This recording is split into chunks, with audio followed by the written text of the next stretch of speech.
Salam, selamat beribadah. Kita ketemu kembali. Kami percaya setiap Bapak Ibu Saudara yang mengikuti ibadah online ini tetap diberkati Tuhan. Anda adalah orang-orang yang dikasihi Tuhan. Mari sepakat dengan kami, kita berdoa bersama-sama. Bapa Surgawi, kami bersyukur berterima kasih. Kuasa kasih-Mu, kebenaran-Mu, sukacita-Mu tetap Engkau limpahkan kepada kami. Apapun yang sedang terjadi, kami bisa memilih untuk dekat dan melekat dengan Tuhan.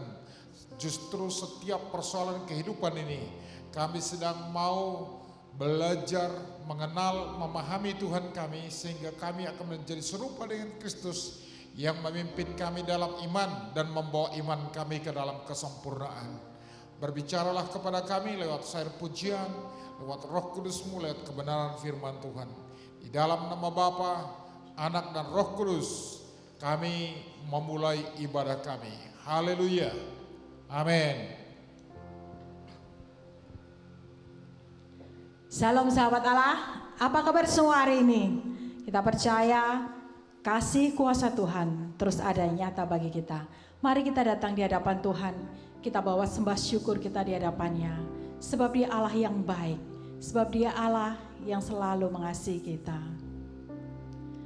Bapa, kami datang di hadapan-Mu ya Tuhan, membawa segala sembah syukur kami, sebab segala kebaikan-Mu, sebab kasih setia-Mu yang begitu besar bagi kami ya Bapa. Kami percayakan janji-janji-Mu ya Tuhan. Haleluya Yesus Tuhan. Sungguh besar setia-Mu Tuhan.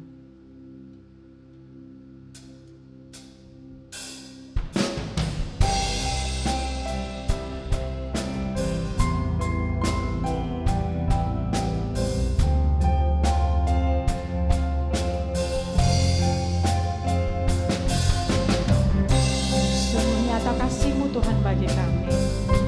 Sungguh luar biasa anugerah-Mu bagi kami.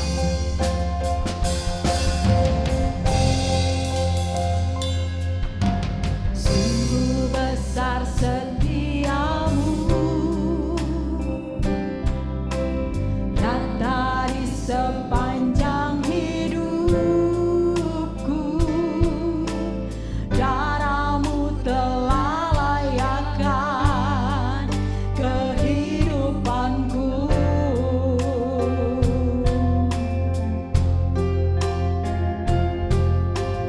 Tiada kata yang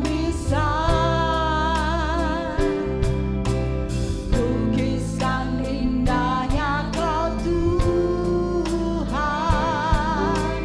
Bagimu segala pujian dan kemuliaan.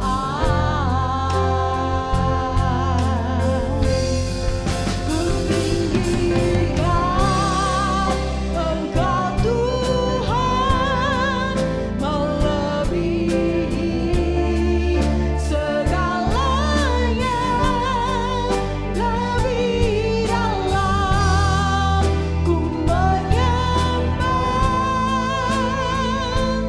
dalam roh dan kebenaran selamanya.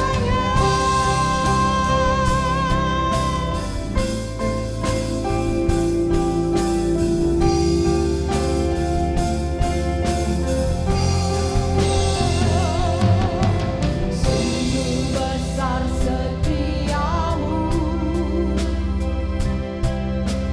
nyata di sepanjang hidupku, darah-Mu telah layakkan kehidupanku.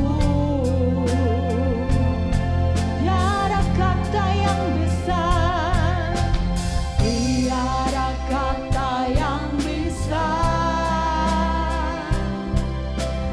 lukiskan indahnya Kau Tuhan.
Terima kasih Yesus. Sebab sungguh besar kasih setia-Mu bagi kami ya Bapa. Kami mau Tuhan. Kami mau hidup kami lebih lagi setia kepada Engkau. Lebih lagi Tuhan kami mengasihi Engkau. Haleluya Yesus Tuhan. Terima kasih Bapa. Kami mau lebih lagi Tuhan bersorak-sorai bagi Engkau. Kami mau meninggikan Engkau, sebab Engkaulah kekuatan dan mazmur kami Tuhan. Haleluya Yesus. Haleluya. Haleluya. Tuhanlah kekuatan dan mazmur kita. Hanya kepada Dia hatiku percaya.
tetap kekal untuk selama-lamanya.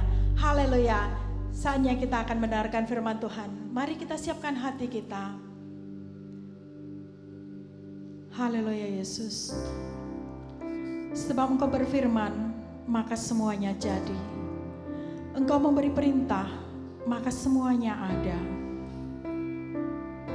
Dalam hatiku aku mau memegang janji-Mu Tuhan, supaya jangan aku berdosa terhadap Engkau ya Bapa. Aku percaya akan janji-Mu Tuhan. Apapun yang terjadi saat ini, aku percaya akan firman-Mu.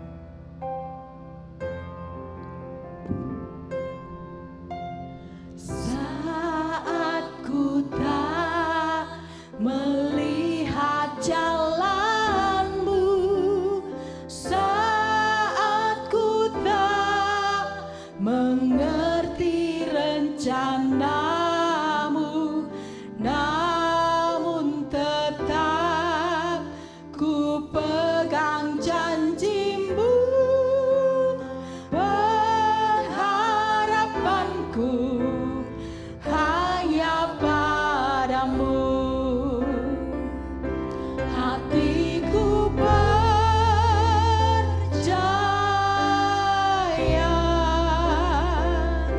hatiku percaya,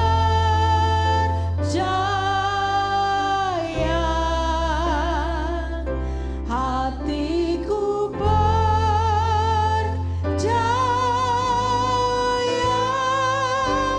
selalu ku percaya.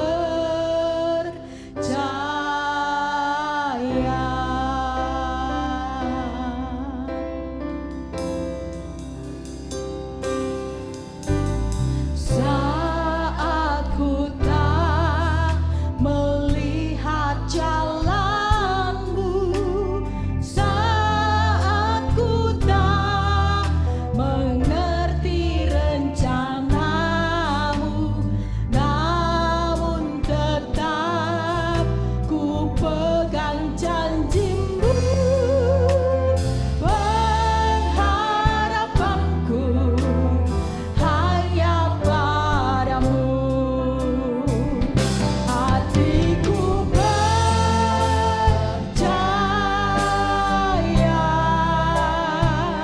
hatiku percaya,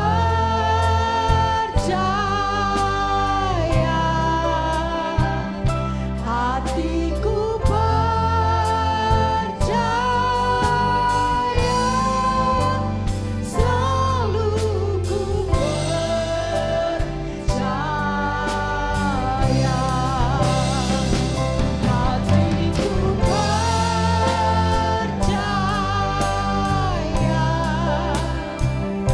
Hatiku percaya,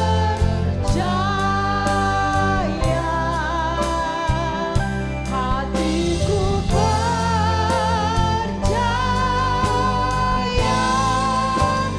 selalu ku percaya, selalu ku percaya, selalu ku percaya.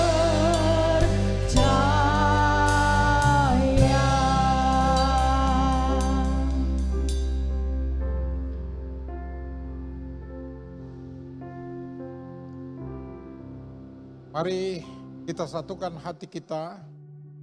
Kita akan dengarkan firman Tuhan. Kita berdoa.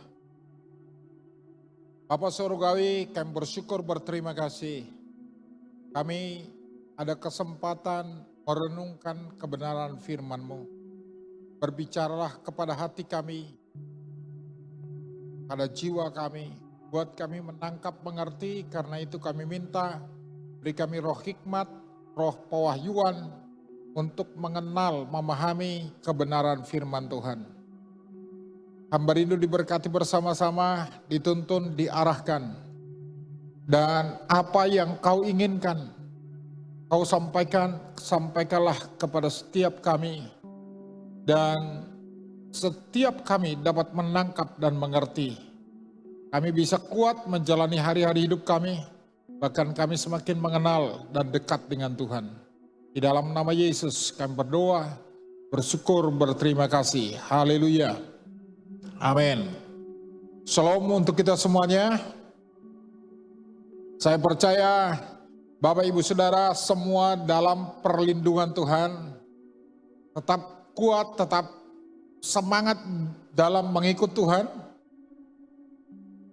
Karena itu mari siapkan hati kita mendengarkan bagian firman Tuhan. Saya mengambil bagian dari kitab Judas.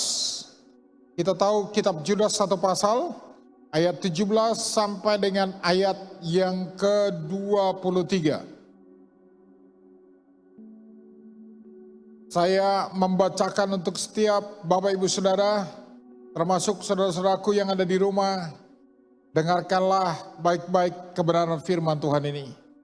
Tetapi kamu saudara-saudara yang kekasih, ingatlah akan apa yang dahulu telah dikatakan kepada kamu oleh rasul-rasul Tuhan kita Yesus Kristus. Sebab mereka telah mengatakan kepada kamu, menjelang akhir zaman akan tampil pengejek-pengejek yang akan hidup menuruti hawa nafsu kefasikan mereka. Mereka adalah pemecah belah yang dikuasai hanya oleh keinginan-keinginan dunia ini dan hidup tanpa Roh Kudus. Tetapi kamu saudara-saudara yang kekasih, bangunlah dirimu sendiri di atas dasar iman yang paling suci dan berdoalah dalam Roh Kudus. Peliharalah dirimu demikian dalam kasih Allah, sambil menantikan rahmat Tuhan kita Yesus Kristus untuk hidup yang kekal. Tunjukkanlah belas kasihan kepada mereka yang ragu-ragu.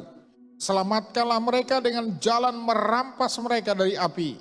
Tetapi tunjukkanlah belas kasihan yang disertai ketakutan kepada orang-orang lain juga, dan bencilah pakaian mereka yang dicemarkan oleh keinginan-keinginan dosa. Bagian firman Tuhan ini menolong kita menjalani hidup di hari-hari dikatakan sebelum kedatangan Tuhan, akhir zaman pakai istilahnya di sini. Ada satu perubahan yang begitu digambarkan, bahkan sejak rasul-rasul sudah mengatakan itu kepada kita. Dan ini saya yakin apalagi kita hidup di zaman ini akan lebih nyata lagi.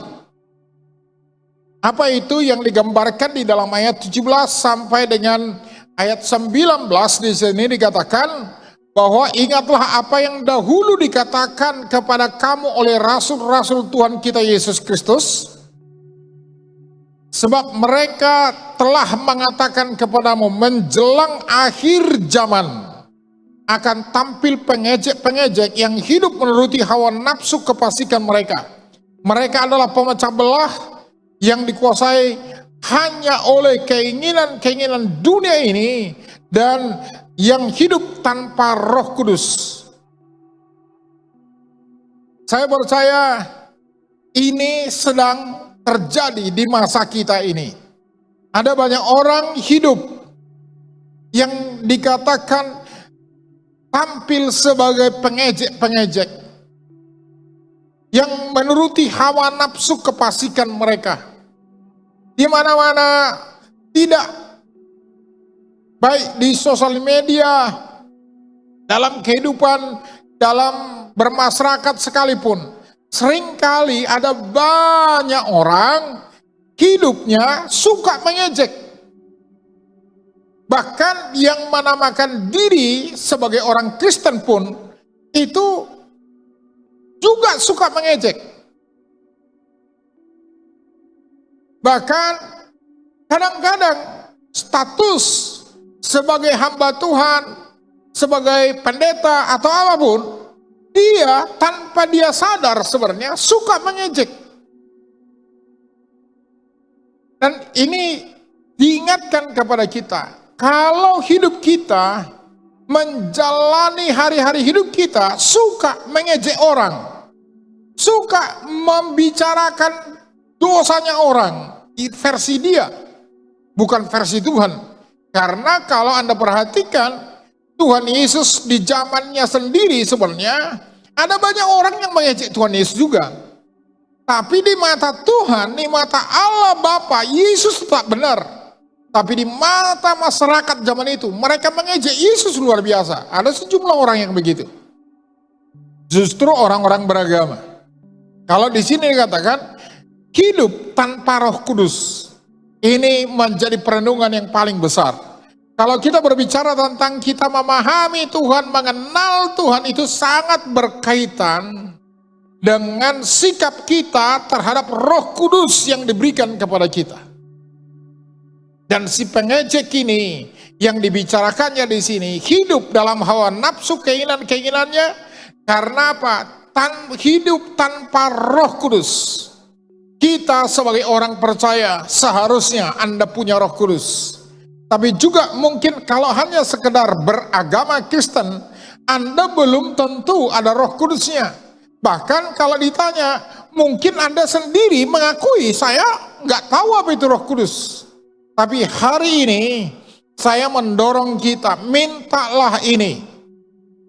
Kalau saudara perhatikan, di dalam ajaran Tuhan Yesus sendiri, kalau boleh saya membacakan kepada kita, dalam Lukas pasal 11, Tuhan Yesus, memang ini berkaitan ketika dia mengajar murid-muridnya tentang doa.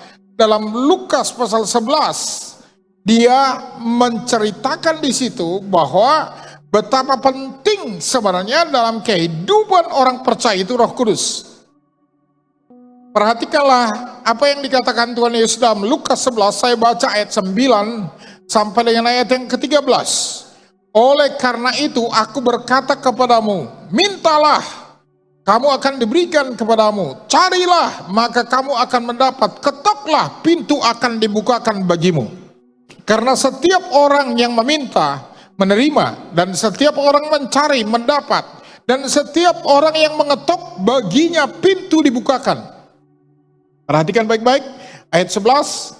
Bapa manakah di antara kamu jika anaknya minta ikan, daripadanya akan memberikan ular kepada anaknya itu ganti ikan? Atau jika ia minta telur, akan memberikan kepadanya kalajengking? Ayat 13-nya berkata, jadi jika kamu yang jahat tahu memberi pemberian yang baik kepada anak-anakmu, apalagi Bapamu yang di sorga, ia akan memberikan Roh Kudus kepada mereka yang meminta kepadanya. Artinya, apapun persoalan kehidupan kita, jawabannya ada di dalam Roh itu. Minta, cari, ketok. Nampaknya digambarkan di dalam ayat ini, Roh Kudus itulah yang kita perlukan sesungguhnya, yang akan mengajar kita mengenal jalan-jalan Tuhan, mengenal pikiran Allah, mengenal isi hatinya Bapa Surgawi. Dari Roh itulah kita akan mengerti seluruhnya itu. Karena itu, apa yang dikatakan dalam kitab Judas tadi mengingatkan kita, ada di dalam masyarakat, di dalam dunia ini ada orang hidup tanpa Roh Kudus, tapi ada juga orang hidup dalam Roh Kudus dan ada Roh Kudusnya. Seharusnya bagaimana kita memperlakukan kehadiran Roh Kudus Allah yang sudah diberikan kepada kita, sehingga kalau dalam pembacaan kita tadi kembali dalam kitab Judas itu ayat yang ke-20 dikatakan jadi sini, akan tetapi kamu, artinya kita bukan orang yang sedang hidup menuruti hawa nafsu kita, menuruti segala keinginan-keinginan daging kita. Tapi justru sebaliknya, kita adalah orang-orang yang dikatakan di sini seharusnya membangun diri kita sendiri, membangun dirimu sendiri di atas dasar iman yang paling suci. Membangun diri di atas dasar iman yang paling suci. Roma pasal 10 ayat 17. Iman itu lahir atau timbul, atau dalam bahasa yang lain dikatakan keluar dari atau dilahirkan dari mendengar firman Tuhan. Karena itu saya mendorong saudara, kalau Anda mau menggenapi firman ini, membangun diri sendiri di atas dasar iman yang paling suci, Anda harus setiap pagi bangun baca firman Tuhan. 1 pasal, 2 pasal, 3 pasal mungkin. Apalagi Anda banyak waktu daripada Anda isi dengan cerita-cerita yang lain. Ketika memulai membangun kehidupan, buka HP, lihat status, lihat semua, lihat berita. Mari Anda bangun pagi, buka firman Tuhan, isi dengan kebenaran, dan Roh Kudus nanti akan mengerami firman itu menjadi nyata dan menjadi pengalaman dalam hidup kita. Karena itu, mari periksa baik-baik. Ketika saya mengajar mahasiswa minggu ini, saya bertanya kepada mereka, jawab dengan jujur, selama ini pengalaman hidupmu, kamu yang ikut Tuhan atau kau suruh Tuhan ikut kamu? Jawabannya macam-macam. Tapi tidak ada yang berani mengatakan, saya yang ikut Tuhan. Setiap saat. Dia bilang 50-50 Pak, kadang-kadang Tuhan yang kusuruh ikut saya. Maunya saya. Sesungguhnya sebenarnya kekristenan seperti yang dikatakan Paulus di dalam kitab Galatia, aku sudah mati. Kalau aku hidup, bukan lagi aku yang hidup, melainkan Kristus yang hidup di dalam aku. Jadi dia nggak punya program lagi. Yang punya program adalah Tuhan yang hidup itu di dalam dirinya melalui Roh Kudus. Roh itu, agenda Roh Kudus itulah yang diturutinya. Seharusnya kekristenan kita sampai di level itu, maka kita akan sampai kepada kedewasaan. Maka kalau kita sudah menjadi dewasa, warisan janji-janji Allah akan digenapi dalam kehidupan kita. Mari kita meninggalkan sikap kita yang lama itu. Kalau kita masih 50-50, kadang-kadang kita yang ngatur Tuhan, kadang-kadang Tuhan yang ngatur kita, semuanya. Sesungguhnya dia sangat senang kalau kita relakan diri kita, menyerahkan diri kita ini, dia yang memimpin. Tuhan menghendaki A, kita ikut A. Kalau Tuhan menghendaki B, kita ikut B. Mari, kemalasan dan kedagingan kita seringkali, di satu sisi kita tahu seharusnya bangun pagi berdoa baca Alkitab. Tapi daging kita berkata enak tidur. Kau nggak bikin apa-apa, toh COVID, kau nggak keluar, jadi kita pilih tidur. Tapi mulai hari ini, ambil satu keputusan yang sangat bijak dan cerdas. Apapun yang terjadi, oleh karena kekuatan Allah, Anda melatih tubuh Anda untuk takluk kepada roh itu. Dan Anda bangun pagi, Anda nyembah Tuhan, Anda baca firman, Anda doakan banyak hal. Saya yakin dan percaya, Anda akan menikmati hari-hari hidup ini. Walaupun banyak masalah, kalau hubunganmu dengan Tuhan, justru Anda akan menari-nari, bahkan melompat-lompat di atas masalah itu. Karena itu, kembali apa yang harus kita kerjakan ini. Dalam kitab Judas dikatakan, bangunlah dirimu sendiri. Jangan tuntut orang lain yang membangun engkau.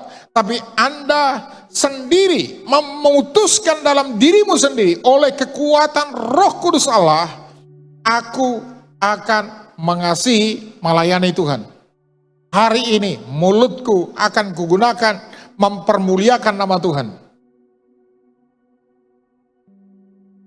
Kalau itu yang kita lakukan, Anda akan menjalani hari-hari hidup Anda. Dan Anda akan mau tidur, Anda pasti bersuka cita.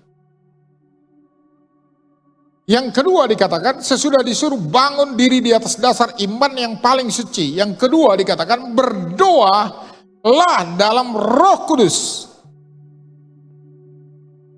Ini yang saya katakan, kalau saya berdoa memaksa Tuhan, memenuhi semua yang saya inginkan, saya percaya bukan berdoa dalam Roh Kudus. Tapi berdoa dalam Roh Kudus dalam hal praktis sebenarnya. Ini adalah Anda ikutin apa yang dikatakan Roh itu dan Anda minta itu. Supaya Tuhan menggenapi firman-Nya, keinginannya, rancangan Tuhan dalam hidup Anda. Kalau itu yang terus kita laksanakan, maka kita akan sampai kepada kedewasaan, sehingga sampai yang dikatakan kepada kesempurnaan. Dalam 2 Tesalonika pasal 1 itu, dikatakan bahwa Paulus berdoa di sana. Ini memang doanya juga. Dalam 2 Tesalonika pasal yang pertama berkata seperti ini, saya merindukan Anda memperhatikan Alkitab Anda di dalam 2 Tesalonika pasal 1. Terutama ayat yang 10 dan 11. Karena itu kami senantiasa berdoa juga untuk kamu, supaya Allah kita menganggap kamu layak bagi panggilannya, dan dengan kekuatannya menyempurnakan kehendakmu untuk berbuat baik, dan menyempurnakan segala pekerjaan imanmu, sehingga nama Yesus Tuhan kita dimuliakan di dalam kamu dan kamu di dalam Dia menurut kasih karunia Allah kita dan Tuhan kita. Saudara perhatikan ayat ini menggambarkan begini. Kalau Anda semakin menyerah penuh kepada Tuhan, berserah penuh kepada Tuhan, mau mengikuti programnya Tuhan, kehendaknya Tuhan, sampai semua kehendak pikiran Anda taklukkan Tuhan, yang kau mau itu yang aku mau lakukan. Yang kau kehendaki itu yang aku mau lakukan. Kerajaanmu itu yang aku mau besarkan. Maka dikatakan gini, sehingga nama Yesus Tuhan kita dimuliakan di dalam kamu. Jadi kalau Tuhan sudah dimuliakan di dalam diri kita, maka paketnya dan kamu dimuliakan di dalam Dia. Jadi bukan hanya Tuhan dimuliakan, Anda pun ikut dimuliakan. Karena kalau Tuhan sudah dimuliakan karena Anda, maka Tuhan sendiri memuliakan Anda. Dan saya merindukan hal-hal seperti ini akan jadi pengalaman-pengalaman yang berulang, bahkan setiap hari Anda akan lihat Tuhan dimuliakan lewat hidup Anda. Dan Tuhan akan memuliakan Anda di tengah-tengah dunia ini. Karena itu, pastikan bangunlah dirimu di atas dasar iman yang paling suci. Di atas dasar iman yang paling suci. Dan pastikan Anda tetap berdoa dalam Roh Kudus Allah. Bukan mau menuruti keinginan kita sendiri. Saya sudah baca tadi dalam Lukas pasal 11 itu. Kayaknya mintalah, kamu diberi, ketoklah, dibuka pintu. Cari, kamu dapat. Itu sebenarnya adalah cara-cara kita untuk mendapatkan sesuatu yang kita harapkan sebenarnya. Tapi dia jawab tadi di ayat itu, kamu Bapa yang baik tahu memberi pemberian yang baik sama anak-anakmu. Apalagi Bapamu yang di surga. Dia berikan yang sangat kita perlukan dan itulah yang terbaik. Roh itu. Tapi pertanyaannya ketika dikasih roh itu kepada saya, kepada saudara, bagaimana sikapmu? Itu akan menjadi pertanyaan. Apakah sikap Anda terhadap Roh Kudus itu adalah sikap yang tunduk dan takluk? Satu kali, namanya Ananias, di kota Damsyik, datangi Roh Tuhan. Pergi, ketemui seorang nama Saulus. Dia bilang, logika dia berpikir, Tuhan, aku tahu dari banyak orang dia datang ke sini untuk menangkap umatmu dan seterusnya. Tapi walaupun bertentangan, Tuhan katakan, pergi, dia alat bagi saya. Dia akan mengerjakan banyak hal. Bahkan dia akan banyak menderita karena namaku. Dan dia pergi. Sesuatu yang kadang-kadang tidak seperti yang kita bayangkan. Susah kita bisa mengerti. Tapi ketika Tuhan Roh Kudus itu memberikan dorongan atau pewahyuan untuk kita mengerjakannya, walaupun menurut kita nggak mungkin, latihlah imanmu bahwa yang dia katakan itu adalah yang terbaik. Ada banyak cerita seperti itu. Rasul Paulus menggambarkan dalam Kisah Rasul pasal 13. Dilarang Roh Kudus memberitakan Injil di Asia. Dia coba lagi, dilarang Roh Yesus dikatakan memberitakan Injil. Akhirnya dia, kemana aku memberitakan Injil? Tiba-tiba dia dapat penglihatan. Orang Makedonia panggil-panggil. Dia akhirnya nyebrang ke Makedonia. Ada banyak hal dalam pengikutan dengan Tuhan. Tuhan tidak senang kita akan asik di dalam satu suasana dan kita ingin bernostalgia dengan keasikan-keasikan yang lalu-lalu itu dan diulang lagi. Tapi Tuhan adalah Tuhan yang selalu membawa kita kepada hal-hal berpetualang dengan hal-hal yang baru. Kadang-kadang kita belum belum puas dengan yang sekarang, dia udah bawa kita ke area yang lain. Bukankah Tuhan sudah bawa kita dengan COVID-19 ini ke satu situasi yang sangat berbeda? Semua berubah. Tadinya nggak pakai masker, kemana-mana pakai masker. Tadinya ibadah bebas, sekarang pakai online. Oh, Anda berkata, bernostalgia, oh aku mau seperti dulu lah. Ibadah rame-rame dan seterusnya. Nah, ikutin cara Tuhan. Dan cari dia. Bukan cari gedungnya, cari dianya. Itu esensi dari ibadah. Carilah Tuhan itu.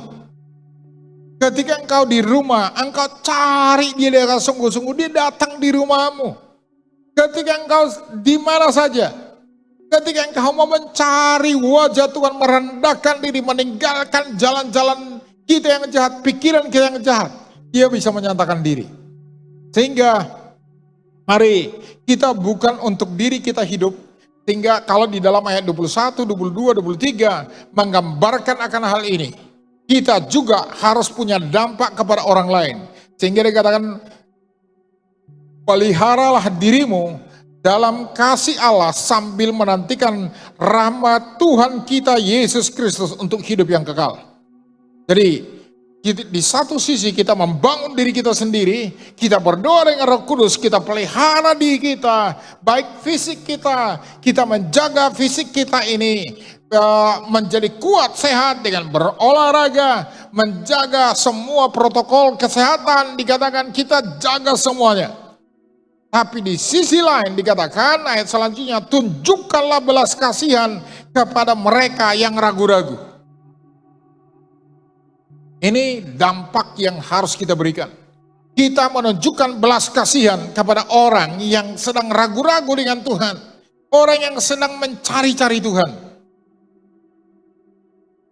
Kita harus menunjukkan belas kasihan, menunjukkan belas kasihan kita. Ini masanya sebagai orang-orang yang dipimpin Roh Kudus Allah, yang mengenal Allah, yang memahami hatinya Tuhan. Maka kalau ada orang-orang yang berbelas kasihan, seringkali orang bisa melihat Tuhan itu real adanya. Ada mungkin orang sudah berteriak, Tuhan aku perlu ini. Tiba-tiba karena Anda berbelas kasihan, dia melihat Anda sebagai malaikat yang diutus Tuhan untuk dia. tunjukkan belas kasihan kepada mereka yang ragu-ragu. Selamatkan mereka dengan jalan merampas mereka dari api. Ada satu sikap, kita harus ambil keputusan. Tidak dia yang ambil keputusan, yang ragu-ragu disuruh ambil keputusan, semakin tidak bisa ambil keputusan. Tapi kalau orang kita tahu ragu-ragu, enggak, kamu harus begini, lakukan ini, kamu akan berhasil. Kita ambil keputusan untuk orang-orang seperti itu. Tapi itu yang dikatakan di sini, kita tunjukkan belas kasihan. Dan itu diulang di bagian ayat 23-nya bagian B. Tunjukkanlah belas kasihan yang disertai dengan ketakutan kepada orang-orang lain juga. Menunjukkan belas kasihan itu perlu sikap, bukan arogan. Tapi membuktikan kepada dunia ini bahwa yang hidup dalam diri kita bukan kita lagi, tapi Tuhanlah yang hidup dalam diri kita. Dia yang ambil alih hidup kita. Mari bangunlah satu kehidupan kekristenan kita yang dikatakan dalam bagian ini bahwa kita membangun diri kita sendiri di atas dasar iman yang paling suci dan berdoa dalam Roh Kudus. Bukan berarti dalam daging kita. Yang kita mau terus kita minta supaya Tuhan penuhi apa yang kita mau, yang kita mau, yang kita mau, yang kita ingini. Cita-cita kita paksa Tuhan menuruti keinginan kita. Justru sebaliknya, Tuhan kalau perlu paksa aku supaya aku menjalani hari-hari hidupku untuk seturut dengan kehendak-Mu. Aku mau hidup dalam kerajaan-Mu. Bersama Engkau memuliakan, menguduskan nama-Mu. Ketika itu doa kita, saya percaya Tuhan senang mengerjakannya. Maka ada beberapa ayat yang lain kalau berbicara tentang doa. Dalam Yohanes 15 berkata, jikalau kamu tinggal di dalam aku dan firman-Ku tinggal di dalam kamu, mintalah apa yang kamu kehendaki. Artinya gini saudara, ketika engkau sudah tinggal di dalam Tuhan, firman-Nya tinggal di dalam Anda, pasti yang berubah adalah kehendak Anda. Kehendak kita pasti berubah. Ketika hati kita dan kita tinggal di dalam Tuhan dan firman-Nya tinggal dalam hati kita, maka kehendak kita akan diubah oleh firman itu. Dan ketika kehendak kita sudah selaras dengan firman, ketika kita minta itu digenapi, itu akan menjadi satu kenyataan. Apapun nampaknya, walaupun tidak masuk hitungan matematika logika kita, ketika Tuhan mengatakan mungkin, Dia akan buktikan Dia adalah Tuhan yang sanggup melakukan yang tidak mungkin. Bagi Allah tidak ada yang mustahil. Dan bagi setiap orang yang mempercayai Tuhan bahwa Tuhan sanggup melakukan yang tidak mungkin, maka bagi orang percaya pun tidak ada yang mustahil. Bukan kita mempercayai apa yang kita mau dituruti Tuhan, tapi kita mempercayai apa yang Tuhan mau Dia lakukan dalam hidup kita, dan kita turut akan Dia, akan digenapi dalam seluruh hari-hari hidup kita. Mari dalam kesempatan ini saya mengajak kita supaya kita menunjukkan belas kasihan kita pada orang-orang. Ini saatnya saudara, kita nggak tahu berapa lama ekonomi, ya baru 3 bulan di stop hampir semua pengusaha. Ya mantan Menteri Perikanan Susi mengatakan 0 pendapatan 3 bulan ini. Pengeluaran jalan terus, gaji pilot 10 juta 1 orang semuanya, tapi pemasukan 0. Kami nggak tahu lagi bagaimana memulainya. Bayaran, cicilan semuanya. Tapi ketika kita menunjukkan belas kasihan pada orang-orang seperti itu, situasi ini memang sangat memerlukan belas kasihan. Terutama belas kasihan Tuhan. Dan karena kita memahami Tuhan, dan Tuhan juga menyuruh kita sebagai orang-orang yang sedang berdoa dengan Roh Kudus, membangun diri atas dasar iman yang paling kudus, maka Anda dan saya harus juga menunjukkan belas kasihan. Mari angkat mukamu, pandang sekelilingmu. Buatlah sesuatu. Belas kasihan. Terutama orang yang ragu-ragu, orang yang pelin-pelan. Tapi hati-hati, supaya Anda juga jangan ikut tercemar. Karena menunjukkan belas kasihan akhirnya kita. Sehingga dikatakan di bagian terakhir dari pembacaan kita tadi. Tetapi tunjuklah belas kasihan, disertai dengan ketakutan kepada orang-orang lain juga. Dan bencilah pakaian mereka yang dicemarkan oleh keinginan-keinginan akan dosa. Kita menunjukkan belas kasihan sama orang yang dikatakan di sini keinginan yang ingin berdosa terus. Kadang-kadang bisa lebih mudah jengkel dengan orang seperti itu. Tapi Tuhan minta taruh belas kasihan. Dia berulang-ulang berdosa karena dia sedang ragu-ragu. Rampas dia. Mari kita lakukan sesuatu. Mungkin itu keluargamu, mungkin itu sahabatmu. Mungkin juga siapa saja yang kau lihat orangnya. Mungkin tiap hari Anda ketemu dengan orang-orang yang sedang ragu-ragu itu. Rampas dia, bawa dia kepada kebenaran itu. Dia akan mengalami Tuhan dalam hidupnya. Mari saya merindukan lewat renungan ini. Dimanapun kita berada. Ambillah satu sikap yang sangat bijak, sangat cerdas untuk terus membangun diri kita ini di atas dasar iman yang paling suci. Hidup berkenan bergerak dengan roh itu. Maka buah roh itu juga akan muncul dalam hidup kita. Ada sukacita, ada damai sejahtera, ada kebaikan, ada kesetiaan, kelemah lembutan, ada penguasaan diri. Semuanya akan muncul dari kehidupan kita. Karakter kita akan diubah. Kita harus tahu, latar belakang kita, karakter kita kotor, jelek, tapi Tuhan mau rubah itu. Karena dia merubah. Yang paling cepat dan mudah, Anda rela mati, dan Anda biarkan Tuhan, Yesus dan rohnya yang hidup dalam diri Anda, maka akan muncul sikap yang dahsyat luar biasa. Mari sepakat dengan saya, kita minta belas kasihan Tuhan, kita minta kekuatan dari Tuhan. Mari kita berdoa. Bapa Surgawi, kami bersyukur berterima kasih. Kamilah orang-orang yang Kau inginkan membangun diri kami sendiri di atas dasar iman yang paling kudus.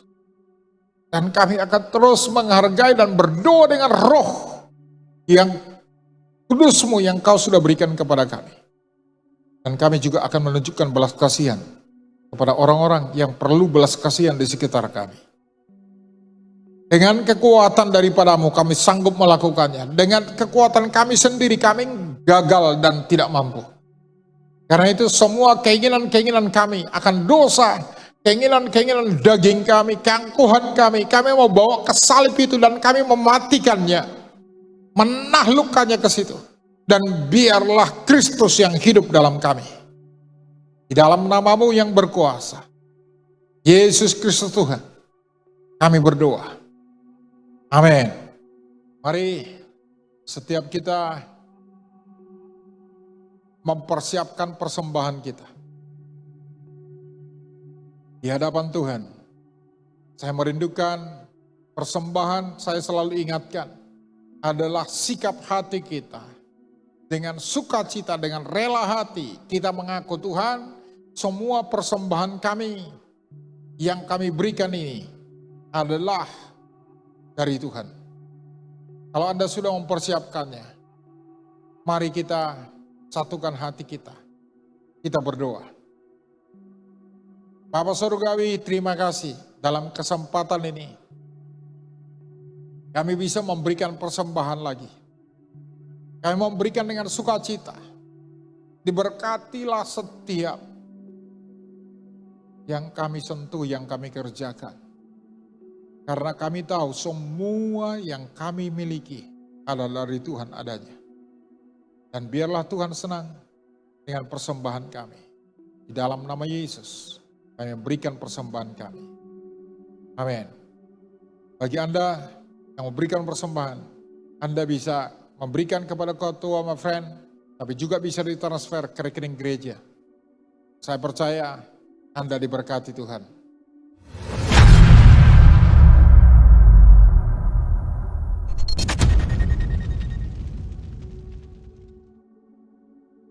Persembahan ibadah raya kita hari Minggu serta perpuluhan dapat dikumpulkan per komsel atau pribadi dan kemudian Bapak Ibu Saudara-saudari bisa transfer ke rekening di bawah ini atau dititipkan di gereja kepada Ibu Alvina. Bagi Bapak Ibu Saudara-saudari yang ingin memberikan pokok doa serta saran bisa menghubungi nomor WA yang tertera di layar.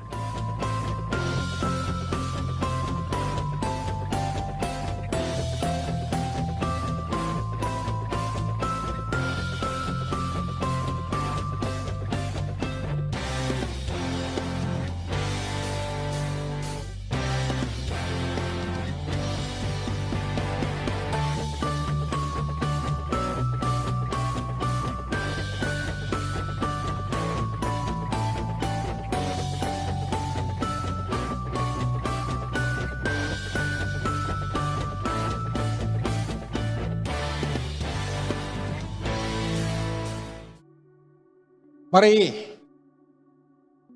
di akhir ibadah ini, Anda adalah pendoa-pendoanya Tuhan. Karena itu saya ajak Anda bangkit berdiri. Baik yang ada di rumah, dimanapun Anda, bangkit berdiri dengan saya. Kita berdiri di hadapan Tuhan. Kita akan berdoa, sekali lagi kita berdoa untuk bangsa kita. Berdoa untuk COVID-19, berdoa untuk perekonomian. Tapi berdoa juga untuk pemerintah kita. Berdoa untuk pekerjaan umat Tuhan, supaya kita ngerti peluang-peluang apa yang sedang Tuhan bukakan dalam new normal ini. Kita ambil bagian, kita nggak ketinggalan. Mau usaha apa yang akan bisa melesat dengan baik. Dan kita bisa mendapat apa yang seharusnya kita dapat. Mari kita berdoa. Bapa Surgawi, kami bersyukur, berterima kasih. Kami bawa bangsa Indonesia, bangsa yang besar. Kami serahkan pemerintahan bangsa kami ke dalam tangan Tuhan. Biarlah hikmat, pengertian, kebijaksanaan turun terus atas pemerintahan kami. Terlebih atas Presiden Joko Widodo dan wakilnya. Kami rindukan menteri-menteri yang menyertainya. Mereka tetap mendapat kekuatan, melihat celah, peluang-peluang ekonomi yang harus dibuat dalam membangun kembali ekonomi yang sudah turun drastis karena COVID ini. Kami rindukan ekonomi Indonesia akan menjadi ekonomi yang sangat maju di masa depan, dalam tahun-tahun ke depan. Untuk bangsa ini akan jadi berkat kepada dunia ini. Kami akan mengutus banyak orang untuk memberitakan kasih Tuhan, memberitakan Injil Kristus itu ke bangsa-bangsa. Karena ekonomi umatmu juga akan dipulihkan. Terpuji Engkau, diberkati setiap kami di dalam segala pekerjaannya, dalam segala pendidikan anak-anak kami juga serahkan ke dalam tangan Tuhan. Yang terus belajar online, mereka tidak bosan, tapi mereka bisa melatih, membuat satu kebiasaan yang baru. Bahkan mereka mungkin akan lebih bijaksana daripada semua bahan-bahan yang diberikan kepada mereka. Terima kasih Bapak, terima kasih. Semua menteri pendidikan kami dalam penerimaan siswa dan mahasiswa baru, bahkan sekolah-sekolah, Tuhan, biarlah tidak mempersulit, tapi setiap orang yang mengambil keputusan, mereka tidak cinta uang, tapi mencintai rakyat bangsa ini. Terpujilah Engkau, diberkati semua pekerjaan umatmu. Berolehlah terobosan-terobosan yang baru dalam usaha-usaha yang mungkin tersembunyi bagi banyak orang. Singkapkan bagi umatmu Tuhan. Terpujilah Engkau. Ini hidup kami. Kami mau berjalan bersama dengan Tuhan. Penuh dengan kemenangan dan penuh dengan kekuatan daripada Engkau. Di dalam nama Yesus kami berdoa. Mari arahkan perhatian kita kepada Tuhan, sumber berkat. Dan terimalah berkat Tuhan. kasih karunia dari Allah Bapa, cinta, kasih, pengorbanan Kristus, serta persekutuan, hikmat, pengertian, pewahyuan dari Roh Kudus, itu yang turun atas Anda, menyertai Anda, melimpahi hidup Anda, dari sekarang sampai selama-lamanya. Haleluya. Amin.